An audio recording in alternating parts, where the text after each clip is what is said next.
Daniel, honey, can you grab the wine from the kitchen? Grace's voice carried over the chatter of our guests. She was smiling, radiant as always, her laugh bubbling up as she clinked glasses with our friends. I glanced at her from across the room, the warm light catching the glint of her wedding ring, a symbol of the life we had built over 8 years. Sure, give me a minute, I said, weaving through the crowd. The house felt alive, filled with familiar faces. Our kids were upstairs, laughing with their cousins, while everyone downstairs toasted to our love. I couldn't help but feel proud.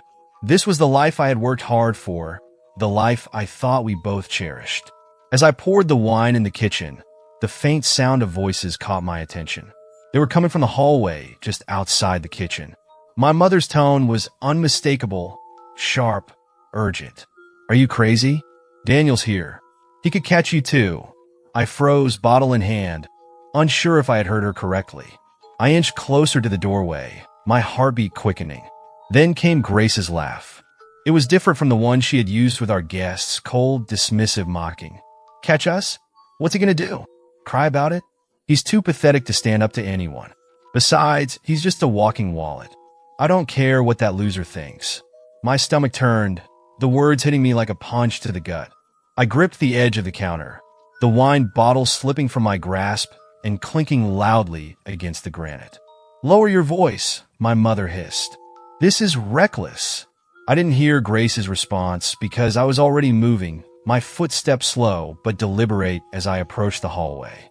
My breathing was shallow, each step feeling heavier than the last. When I turned the corner, I saw them. Grace was perched on Eric's lap. His arm was wrapped around her waist, her hand playing with his hair as they leaned into each other, their conversation interrupted by my sudden presence. For a moment, none of us spoke.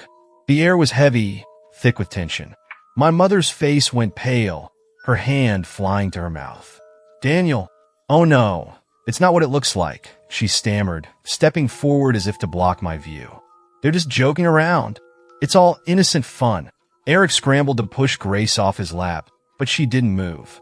Instead, she leaned back and smirked at me, her expression unapologetic. Oh, grow up, loser, she said, her voice dripping with disdain. Yeah, we're together. And what are you going to do about it, huh? She crossed her arms, her tone growing colder. If you even think about divorcing me, you'll never see your kids again. Don't forget that. I felt like the ground had opened beneath me. My mind raced with a mix of anger, disbelief, and sadness. How long had this been going on?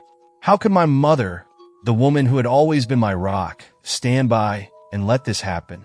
But I didn't let my emotions show. Not yet. Instead, I forced myself to stay silent, my face unreadable. Eric cleared his throat, his voice shaky. Damn, man, it's not like that. We didn't mean for you to. Shut up, I said, my voice low but firm. He flinched, his eyes darting to Grace, who still looked unfazed. I don't owe you an explanation, Grace said, her smirk widening. I mean, you should have seen this coming, Daniel. You're boring. You're weak. You're just there. What do you expect? My mother took a step closer to me, her voice trembling. Daniel, please don't make a scene. Let's just go back to the party and... I turned to her, my jaw tight. A scene? Is that what you're worried about? A scene? My voice was rising, and I didn't care anymore. You knew about this, didn't you? How long, Mom? How long have you been covering for them? Daniel, it's not like that. Don't lie to me.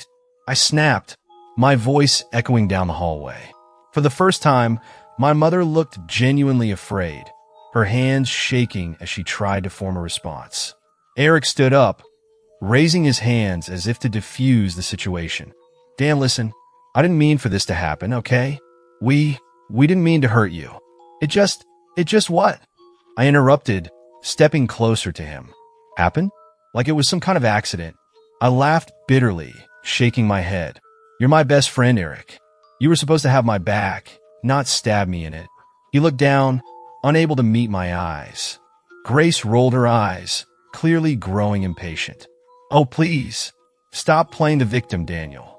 You're acting like I'm the bad guy here, but maybe if you weren't so useless, I wouldn't have had to look elsewhere.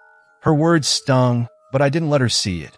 Instead, I stared at her, my expression calm but cold. "You've said enough," I finally said, my voice steady. "Both of you?" I turned and walked back toward the kitchen, my movements slow and deliberate. I could hear Grace calling after me, her tone mocking. "Oh, what are you going to do now? Cry about it? Run away like you always do?" I ignored her, focusing on the next steps. My mind was already working, already planning. In the kitchen, I grabbed the wedding certificate from the drawer where we kept important documents. I looked at it for a long moment, the paper representing everything I had believed in, everything I thought we had built together. Then, without hesitation, I tore it in half. The sound of ripping paper was satisfying, almost cathartic. I tossed the pieces onto the counter and slipped off my wedding ring. When I returned to the hallway, they were still standing there, frozen in place. I threw the ring at Grace's feet. "Congratulations," I said, my voice dripping with sarcasm. "You two deserve each other." And with that, I left the house, the sound of Grace's protests fading behind me.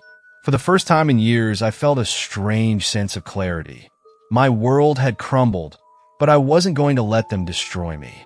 It felt heavier than paper should, like the weight of everything it once stood for was pressing down on my chest. My fingers traced the embossed gold lettering, the date of our marriage, the ink from our signatures. 12 years. 12 years of shared laughter, struggles, and dreams. 12 years that now felt like a lie. I leaned back in my chair, staring at the ceiling, trying to untangle the knot of anger, disbelief, and sadness inside me. How had I missed the signs? How had I let it get this far? The memory of Grace's mocking laughter at the party came flooding back, her cruel words echoing in my head. "Catch us? What's he gonna do? Cry about it? He's too pathetic to stand up to anyone." I slammed my fist onto the desk, the sudden pain grounding me. I couldn't afford to spiral into self-pity. Not now. Not when everything I had worked for, my marriage, my family, was falling apart. I reached for my phone, scrolling through old photos. There we were on our honeymoon, arms wrapped around each other on a sunlit beach. The kid's first birthday party, Grace's smile brighter than the candles on the cake. Eric standing beside me at my college graduation, grinning like the brother I had always considered him to be. But now, every image felt tainted. I tossed the phone onto the desk and stood up, pacing the room. Memories rushed in, uninvited and relentless. Grace had always been fiery, confident, and unapologetic. It was one of the things that had drawn me to her in the first place. She had a spark, a magnetic energy that made everyone in the room gravitate toward her. But there had been red flags too, hadn't there?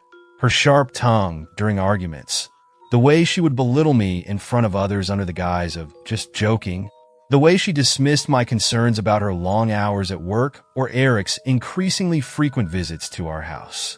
"You're paranoid," she had said once, rolling her eyes. "Eric's your best friend. Stop acting so insecure." And I had believed her. Eric. I clenched my fists, anger bubbling up again. He had been my brother in everything but blood. We'd met in college, bonded over late-night study sessions, and shared dreams of success. He was there when I landed my first job, the first to congratulate me when I proposed to Grace. And now, he was the man she had chosen to betray me with. I sat back down, my head in my hands. The signs had been there all along. Eric's constant presence in our lives, always offering to babysit the kids when Grace had work meetings, always knowing just a little too much about our personal lives. And my mother. I shook my head, bitterness rising in my throat. My own mother, who had always been my strongest supporter, had known. She had stood by and watched as my wife and best friend destroyed my marriage. "This is reckless," I remembered her saying at the party, her voice laced with urgency. "Daniel's here. He could catch you too." She wasn't shocked or horrified by their actions. She was just worried about them getting caught. I stood again, unable to stay still. The walls of the study felt suffocating, the air thick with the weight of betrayal. I opened the door, stepping into the hallway. The house was quiet now, the kids asleep upstairs, oblivious to the storm brewing beneath their roof. I walked into the living room, where the remnants of the party were still scattered. Half-empty glasses, crumpled napkins, and the faint smell of champagne lingered in the air. I picked up one of the glasses and stared at it. The faint lipstick mark on the rim reminding me of Grace's bright red lips as she laughed at me earlier. A sudden wave of rage took over. I hurled the glass against the wall, the shattering sound echoing through the empty room. For a moment, the release felt good, but the silence that followed was deafening. I sat down on the couch, my head resting in my hands. I thought about the kids. They didn't deserve this. Whatever happened next, I had to protect them. Grace had threatened to take them from me if I tried to leave her, but I wasn't going to let that happen. I grabbed my laptop from the coffee table and started searching for divorce lawyers. It was late, but I didn't care. I needed to act now, while the anger was still fresh, while my resolve was unshakable. As I scrolled through the list of firms, my phone buzzed on the table. It was my mother. I stared at the screen, her name glaring at me like an accusation. I let it ring. When it stopped, I opened her text. "Daniel, please call me. We need to talk." I deleted the message without replying. What could she possibly say that would make this better? She had chosen to side with Grace and Eric. She had watched me walk into that party, smiling and clueless, while they laughed behind my back. The phone buzzed again, this time with a message from Grace. "We need to talk. Come to bed." I laughed bitterly, shaking my head. Talk? About what? How she had humiliated me in front of my own mother. How she had turned our home into a stage for her betrayal. I put the phone down and leaned back, staring at the ceiling. The anger was still there, but now it was joined by something else, a cold, calculated determination. This wasn't going to break me. If Grace thought she could walk all over me and keep the kids as leverage, she was in for a rude awakening. If Eric thought he could betray me and come out unscathed, he was about to learn the true meaning of consequences. And if my mother thought she could justify her actions with excuses, she was about to find out how wrong she was. I stood up, grabbing the wedding certificate from the desk in my study. I stared at it one last time before tearing it in half, the pieces fluttering to the floor. The time for being blind and complacent was over. The storm was coming, and I was going to make damn sure I was ready. The morning light poured through the living room windows as I sat on the couch, sipping coffee. The house was silent except for the faint hum of the refrigerator in the kitchen. My thoughts were sharp, focused. Today was the beginning of the end, for Grace, Eric, and everyone who had betrayed me. I heard Grace's footsteps approaching before I saw her. She sauntered in, her expression a mix of irritation and smugness, as if she expected me to apologize for walking out of the party last night. "There you are," she said, crossing her arms. "Are you ready to stop sulking and act like an adult?" I didn't respond right away, taking another slow sip of coffee. Her tone was condescending, like I was a child who had thrown a tantrum. "We have kids, Daniel," she continued, her voice sharp. "You can't just run off whenever things don't go your way. Grow up." I set the mug down on the coffee table with deliberate care and looked up at her, a calm smile playing on my lips. The smile caught her off guard, and for a split second, I saw uncertainty flicker in her eyes. "Don't worry, Grace," I said, my voice steady. "I'm not sulking. I'm just getting started." Her smirk faltered. "What's that supposed to mean?" I stood up, adjusting my tie as if I were about to head to work. "It means you should enjoy this while it lasts." Without giving her a chance to respond, I walked past her and out the door. I could feel her gaze burning into my back, but I didn't care. She would find out soon enough. That day marked the beginning of my meticulous planning. For the next few weeks, I threw myself into action. Every spare moment was dedicated to building my case. I met with lawyers, explaining the situation in detail and handing over every piece of evidence I could gather. Adultery is tricky, my lawyer, a sharp-eyed woman named Claire, told me during our first meeting.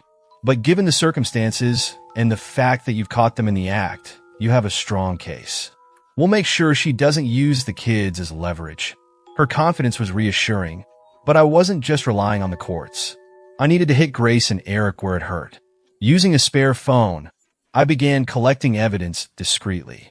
I I searched through bank statements, text messages, and Grace's social media. Late at night, I sifted through emails and receipts. Patterns emerged: dinners I hadn't been a part of, hotel bookings that didn't match our family trips, expenses that suddenly made sense in hindsight. The pieces were falling into place. One evening, as I was going through my files in the study, my mother called. I stared at her name on the screen for a long moment before finally answering. "Daniel," she began, her voice hesitant. "We need to talk." "Do we?" I replied coolly. "Yes, we do," she insisted. "I know you're angry, but I never meant to hurt you. I was just trying to keep the family together." I couldn't help but laugh bitterly. By covering for Grace and Eric? By letting them humiliate me in front of everyone? "It's not that simple," she said, her tone defensive. "I thought I was helping. I thought if you didn't find out, things could..." "Could what?" I interrupted. "Stay the same? You wanted me to keep living a lie, pretending everything was fine while my wife and my best friend made a mockery of our marriage." Her silence was telling.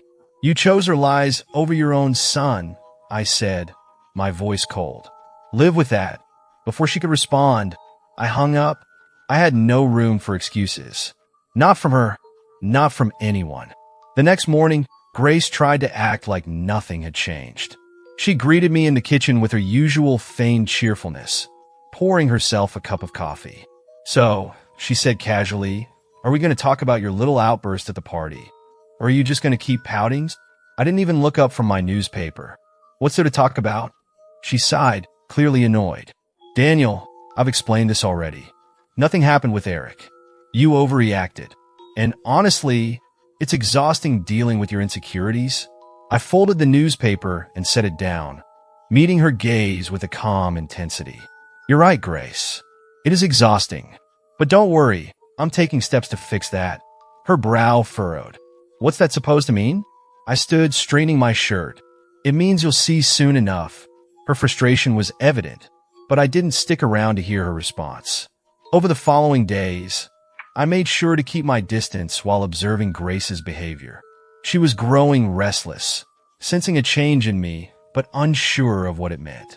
One night, as I worked late in the study, she knocked on the door and walked in without waiting for a response. "Are you avoiding me?" she asked, her arms crossed. "Not at all," I replied, not bothering to look up from my laptop. "Then why are you acting so weird?" I finally glanced at her, my expression unreadable. "Weird? No, Grace. I'm just busy." Her eyes narrowed. "Busy with what?" "Things you wouldn't understand." She scoffed. "Oh, give me a break. You're not fooling anyone, Daniel. Whatever you're planning, it won't work. You don't have the guts." I smiled faintly, closing my laptop. "Good night, Grace." Her frustration boiled over, but she stormed out without another word. Meanwhile, I continued building my case, quietly gathering support from those who had been at the party. A few discreet conversations revealed that others had noticed Grace and Eric's behavior long before I had. Honestly, I didn't want to say anything, one of Grace's friends admitted over coffee. But the way she and Eric were acting, it was obvious. "I'm sorry, Daniel. Their apologies didn't matter anymore. What mattered was the truth, and ensuring that Grace and Eric couldn't manipulate the narrative to their advantage." By the end of the third week, everything was in place. I had the evidence, the legal strategy, and the resolve to see it through. One evening, as Grace sat on the couch scrolling through her phone, I placed a thick envelope on the coffee table in front of her. "What's this?" she asked, looking up. "Open it," I said, leaning back against the wall. She hesitated, her confidence faltering for the first time. Slowly, she opened the envelope and pulled out the documents inside. Her face turned pale as she read through them. "Divorce papers?" she whispered, her voice barely audible. "Yes," I said simply. "And before you threaten me about the kids again, you should know that I've already spoken to my lawyer. I have more than enough evidence to prove what you've done." Her head snapped up, her eyes wide with panic. "Daniel, wait. We can talk about this." "There's nothing to talk about," I interrupted. "You made your choice, Grace. Now I'm making mine," she stammered, reaching for me, but I stepped back. "Save it," I said coldly. "This is just the beginning." And with that, I walked away, leaving her to stare at the papers in stunned silence. The storm was here, and I was ready to see it through. The air in the living room was tense, thick with unspoken words and mounting dread. I had invited Grace, Eric, my mother, and all our family members and friends to the house under the pretense of discussing the future. None of them had any idea what I had planned. Grace was seated on the couch, her legs crossed casually, but there was a slight twitch in her fingers as she sipped her wine. Eric sat in the armchair, his usually smug expression replaced by a forced calmness. My mother perched on the edge of the other couch, wringing her hands, clearly sensing that something was wrong. I stood by the TV, the remote in my hand. I could feel their eyes on me as I cleared my throat and gestured for them to pay attention. "Thank you all for coming," I began, keeping my tone neutral. I thought it was time we had an honest discussion about what's been going on. Grace tilted her head, her lips curving into a faint smirk. "Is this really necessary, Daniel? Can't we just move past whatever tantrum you've been throwing lately?" I ignored her, turning to Eric. "Eric, anything you'd like to say before we start?" Eric shifted uncomfortably, his usual confidence nowhere to be found. Dan, I'm not sure what this is about, but... Oh, I think you know exactly what it's about." I cut him off sharply. My mother interjected, her voice pleading. "Daniel, let's not blow things out of proportion. We're family. We can talk this through." I turned to her, my expression icy. "Family? Funny you should mention that, Mom. Let's see just how much family means to you after this." I pointed the remote at the TV and pressed play. The first clip was from our home security footage. It showed Grace and Eric in the kitchen while I was at work, laughing, touching, sharing stolen kisses. Grace's smile was the same one she used to reserve for me. Eric leaned in close, his hand on her waist, whispering something that made her giggle like a schoolgirl. The room was silent except for the faint hum of the TV. Grace's wine glass slipped from her hand, shattering on the hardwood floor. Her face turned ghostly pale, and her mouth opened as if to speak, but no words came out. Eric leaned forward, his face a mix of panic and anger. "Dan, this isn't what it looks like. Save it," I snapped, my voice colder than I'd ever heard it. "You're not even worth the effort." I clicked the remote, moving to the next piece of evidence, text messages. The screen filled with a collage of screenshots, messages between Grace and Eric. Explicit texts, flirty banter, conversations mocking me behind my back. One message from Eric read, "He'll never find out. He's too trusting, too soft." Another from Grace, "It's not like he has the guts to do anything, even if he did." My hands clenched in a fist as I read them aloud, my voice trembling with barely contained rage. Grace finally found her voice. "Daniel, shut up," I said, cutting her off. "We're not done yet." The next clip was from the anniversary party. The footage captured everything. The way Grace laughed as she sat on Eric's lap. The way my mother tried to cover for them. The exact moment I walked in and caught them red-handed. Eric buried his face in his hands, muttering, "Oh God." Grace stood abruptly, her voice desperate now. "Daniel, please, this isn't what it seems." I wasn't thinking straight. It was just a mistake. I laughed bitterly, shaking my head. "A mistake? How long has this been going on, Grace? Months? Years? Don't insult me by calling it a mistake." She stepped toward me, tears welling in her eyes. "We can fix this, Daniel. I told you. Think of the kids. We can go to counseling. We can." I cut her off with a sharp laugh. "Think of the kids? You mean the kids you threatened to take from me if I divorced you? The kids you used as leverage while you slept with my best friend? Don't worry, Grace. I've already spoken to a judge. Good luck explaining your infidelity to the court." Her face crumpled, but I wasn't done. I turned to my mother, who had been silent throughout, her face ashen. "And you," I said, my voice cold and steady. "You knew. You knew the whole time, didn't you?" She opened her mouth to protest, but I held up a hand. "Don't bother lying. I have texts from you to Grace. You warned her about me finding out, told her to be more careful. You weren't protecting me. You were protecting them." Tears streamed down her face as she tried to explain. "I thought I was doing the right thing, Daniel. I didn't want to see your family fall apart. My family fell apart the moment you decided to cover for them. I snapped. You betrayed me just as much as they did. She reached for my hand, but I pulled away. I'm your mother, Daniel, she whispered, her voice trembling. And that's what makes it worse, I replied, stepping back. You were supposed to have my back. Instead, you chose them. The room descended into chaos. Grace was sobbing, trying to plead her case, while Eric sat frozen, his face pale and defeated. My mother continued to cry, muttering apologies that fell on deaf ears. I watched them all with a sense of detachment.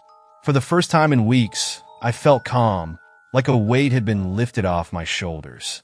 Here's how this is going to go, I said, my voice cutting through the noise like a blade. Grace, I'm filing for divorce. I have more than enough evidence to ensure you get nothing. Not the house, not the kids, nothing. She looked up, her eyes wide with panic. You can't do this, Daniel. Please don't take the kids away from me. I didn't take them away, I said coldly. You did, the moment you put your selfish desires above their well-being. I turned to Eric. As for you, don't even think about showing your face around here again. You're dead to me. Eric opened his mouth to respond, but quickly shut it when he saw the look in my eyes. Finally, I looked at my mother. And you, don't expect me to forgive you anytime soon. If ever. Her sobs grew louder, but I didn't waver. I walked to the door and opened it, gesturing for them to leave.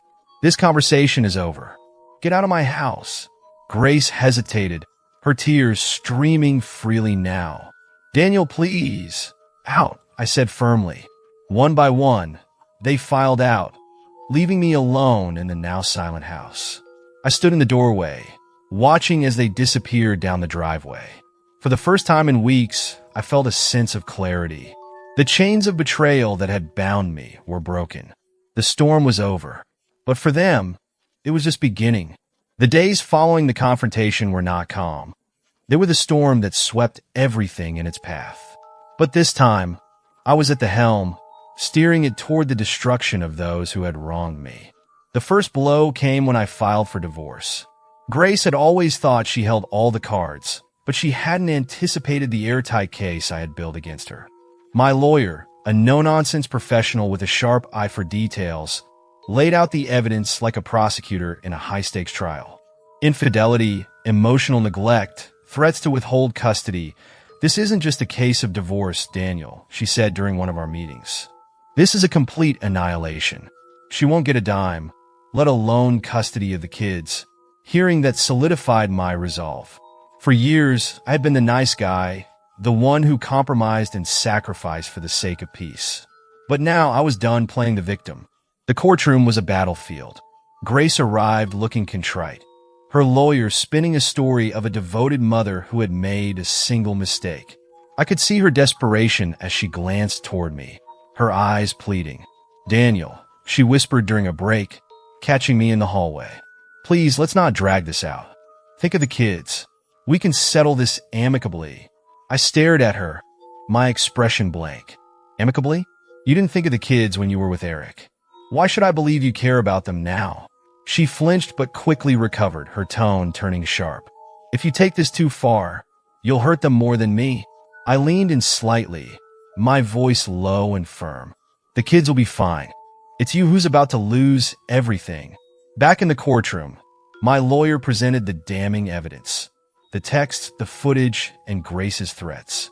The judge's expression hardened with every new piece of information. By the end, there was no doubt Grace had destroyed her own case. When the ruling came, it was swift and decisive.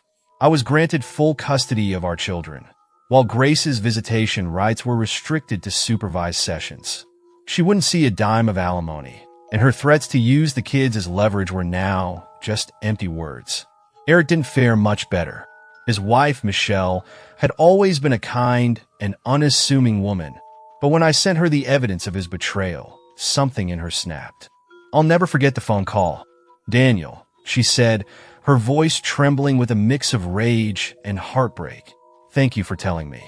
I had no idea, but I'll make sure he pays for this. And she did. Michelle filed for divorce almost immediately, and with the evidence of his affair, she cleaned him out financially. Eric lost his house, his car, and even his position at the company he worked for after Michelle informed HR about his inappropriate conduct. One day, he called me, his voice desperate. "Damn, man, I know I screwed up, but can we talk? I need help." "Help?" I interrupted, my voice dripping with disdain. "The same way you helped me by destroying my family? Don't call me again, Eric. You made your bed. Lie in it." I hung up, feeling nothing but satisfaction. My mother's downfall was more personal. Her betrayal cut the deepest, and I made sure she understood the gravity of her actions. The rest of the family, upon learning the truth, ostracized her completely. Family gatherings became uncomfortable for her, with icy silences and subtle jabs reminding her of her role in the disaster. One evening, she showed up at my doorstep, her face etched with regret. "Daniel, please," she said, tears streaming down her face. "I made a mistake. I thought I was protecting you." I cut her off, my voice cold. "You weren't protecting me. You were protecting her. And in doing so, you betrayed your own son." She broke down, sobbing. "I don't know how to fix this." I shook my head. "Maybe you can't." I didn't slam the door in her face, but I didn't invite her in either. She left that night with the weight of her choices pressing heavily on her shoulders. As for me, my focus shifted to my kids. They were my anchor through the chaos, their innocence and resilience reminding me of what truly mattered. I threw myself into being the best father I could be, attending school plays, helping with homework, and ensuring they felt loved and secure despite the upheaval. It wasn't easy. There were nights when the loneliness crept in, when the house felt too quiet after they went to bed. But I reminded myself that this was temporary, a small price to pay for the peace and stability we now had. Months turned into years, and slowly, I began to rebuild my life. During a parent-teacher conference at my youngest daughter's school, I met Amelia.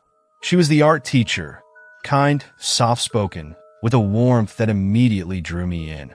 We started talking, first about the kids and their progress in school, but our conversation soon grew deeper. Amelia was compassionate and patient, never pushing but always listening. One evening, after the kids were asleep, I found myself sharing everything with her: my failed marriage, the betrayal, the fallout. She listened without judgment, her eyes full of understanding.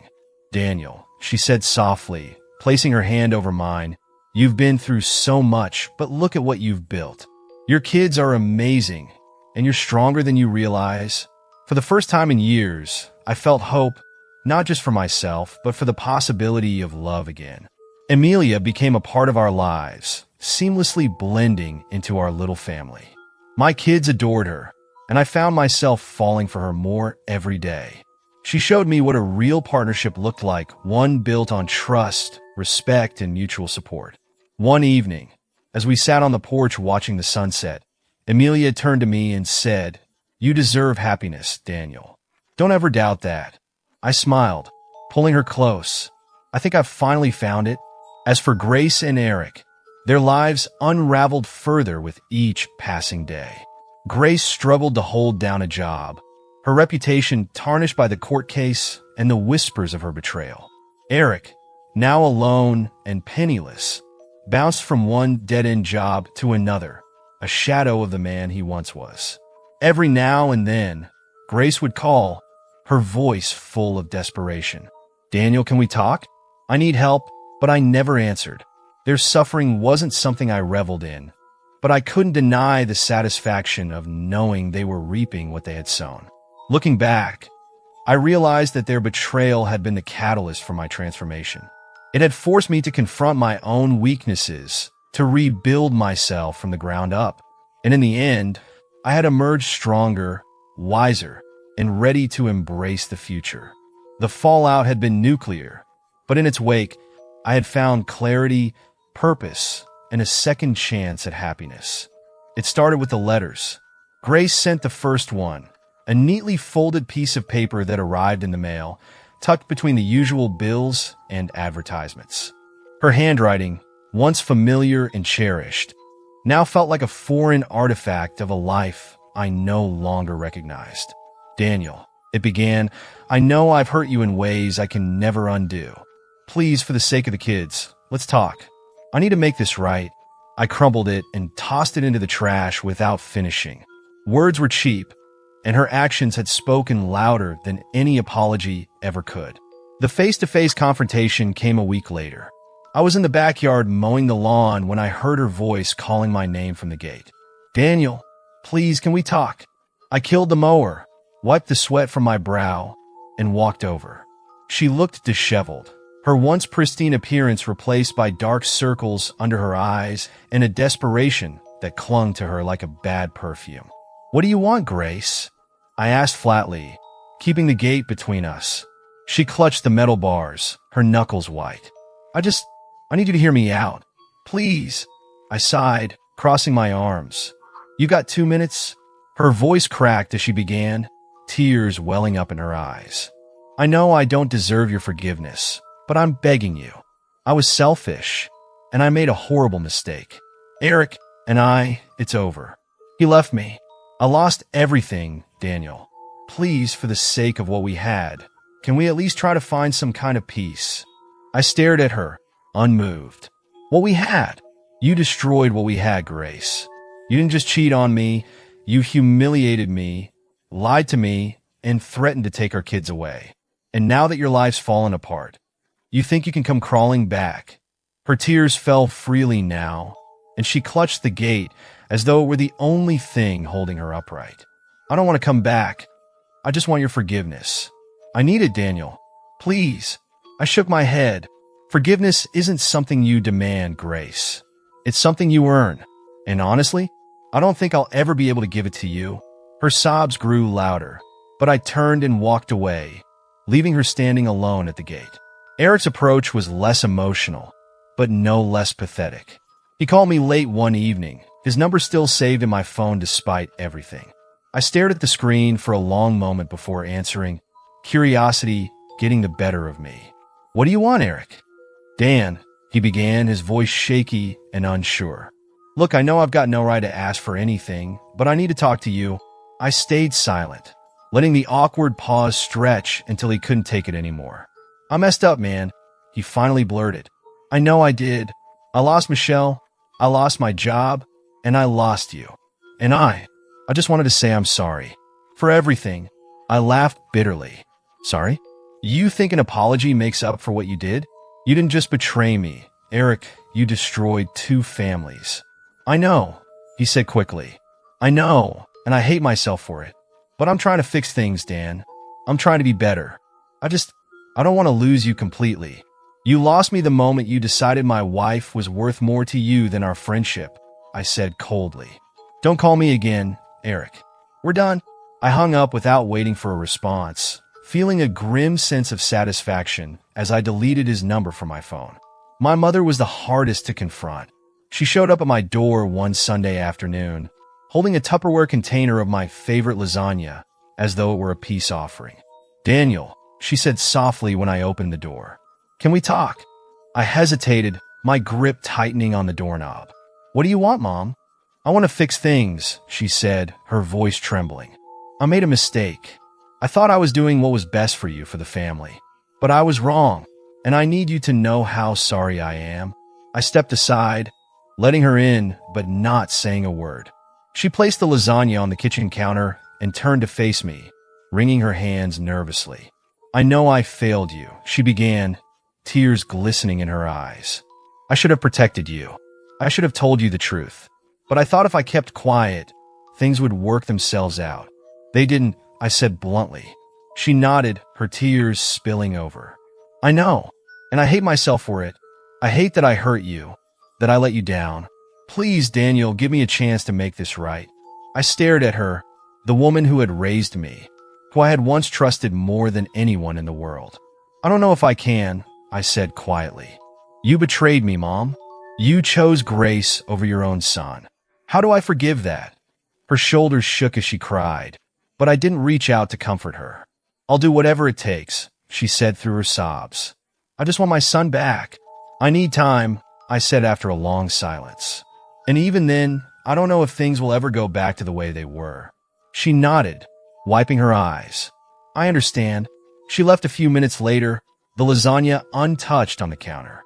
Closure came gradually, like the slow thaw after a long winter. I focused on my kids, pouring all my energy into being the best father I could be. We went to the park, baked cookies, and had movie nights where we laughed until our sides hurt.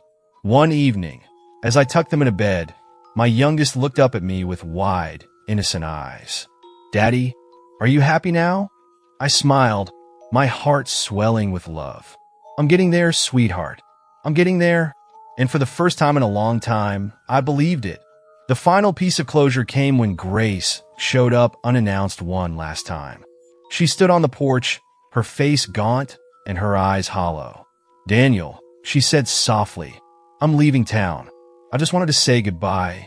I nodded, not inviting her in. "Goodbye, Grace?" She hesitated, her lips trembling. Do you think you'll ever forgive me?" I met her gaze, my expression unreadable. "I don't know, Grace, but I do know this, I'm moving on. And so should you." She nodded slowly, tears streaming down her face, and walked away. As I closed the door behind her, I felt an unfamiliar lightness in my chest. The past was finally behind me, and the future was mine to shape. And for the first time in years, I felt truly free. The sun was setting, casting a golden glow over the backyard. I leaned against the wooden railing of the deck, watching my kids race across the freshly mowed lawn, their laughter filling the air. Beside me stood Amelia, my wife, her warm smile making the moment even more perfect. "Dinner's almost ready," she said, nudging me with her elbow. I glanced at her, unable to suppress a grin. "You mean you almost burned dinner, and now you're hoping I'll grill instead?" Amelia laughed, swatting my arm playfully. "Okay, guilty. But hey, I got as far as seasoning the steaks. That counts for something, right?" I kissed her cheek. "It counts for a lot." Watching her walk toward the grill to set up the food, I marveled at how far I had come. Life was peaceful now, filled with genuine love and trust. But the scars of the past still lingered, faint reminders of what I had endured. The journey here hadn't been easy. After the divorce was finalized, I threw myself into rebuilding my life for the sake of my kids. I moved to a new city, started my own business, and focused on being the father they needed. At first, it was just survival, getting through each day without letting the bitterness consume me. Amelia came into my life like a gentle breeze, unexpected but welcome. We met at a charity event I attended on a whim. She was organizing the auction, her hair a little messy and her clipboard packed with notes. She caught me trying to sneak out early and roped me into bidding on a painting I didn't even like. "You can't leave without contributing," she had said, her eyes sparkling with determination. I was just stepping out for air, I lied, trying to avoid her gaze. She said with a knowing smirk. "So how much are you willing to donate for a breath of fresh air?" "Let's start with $500. I laughed, taken aback by her confidence, and ended up staying for the rest of the night. That painting now hung in our living room, a daily reminder of the start of something new. Meanwhile, Grace and Eric had spiraled into lives I barely recognized. Grace tried to hold on to her facade for a while, but her reputation caught up with her. Word of the affair spread, and people started to distance themselves. She lost her social circle, her job, and, most painfully, the respect of her own kids. One day, I caught her outside the courthouse after another custody hearing. She looked tired, her once pristine appearance replaced by a worn-down version of herself. "Daniel," she said hesitantly, holding a stack of papers. "Can we talk?" I crossed my arms, keeping my distance. "What is it, Grace?" She sighed, glancing down at the ground. "I just wanted to say, I'm glad the kids have you. They need stability, and I can't give them that right now." I studied her, trying to find the anger that used to bubble up at the sight of her. But all I felt was pity. "They'll always have me," I said simply. "I'm not going anywhere." She nodded, her eyes brimming with unshed tears. "I know. That was the last real conversation we had." She faded from our lives, showing up sporadically but never staying long enough to rebuild the bond she had broken. Eric's downfall was even more spectacular. After losing his family and his job, he tried to reach out to mutual friends for support.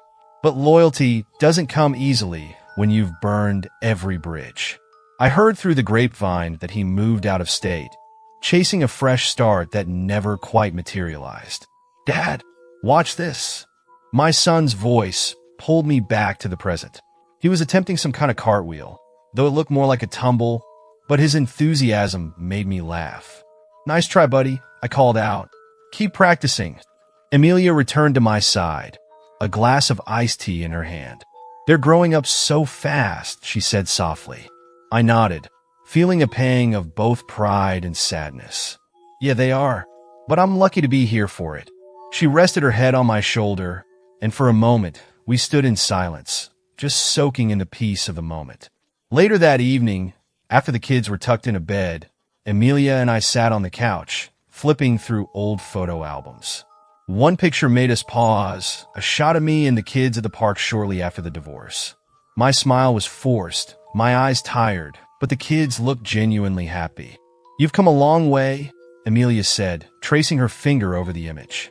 So have we, I corrected, pulling her closer. I wouldn't have made it without you. She smiled, leaning her head against mine. I didn't do anything special. You just needed someone to remind you of who you are. Her words struck a chord. She was right. I had spent so long defining myself by my failures, by the betrayal, that I had forgotten my worth. It wasn't until I let go of the past that I truly began to heal. Occasionally, I'd hear updates about Grace and Eric, but they felt like distant echoes of a life I no longer lived. Regret had consumed them both, but it wasn't my burden to bear. Justice, I had learned, wasn't about revenge, it was about reclaiming control. By focusing on my kids, my new marriage, and my own happiness, I had found a sense of peace that no amount of revenge could have given me. As the night wore on, Amelia fell asleep with her head on my shoulder. I sat there for a while, staring out the window at the stars. The scars of the past would always be there, faint reminders of what I had endured, but they no longer defined me.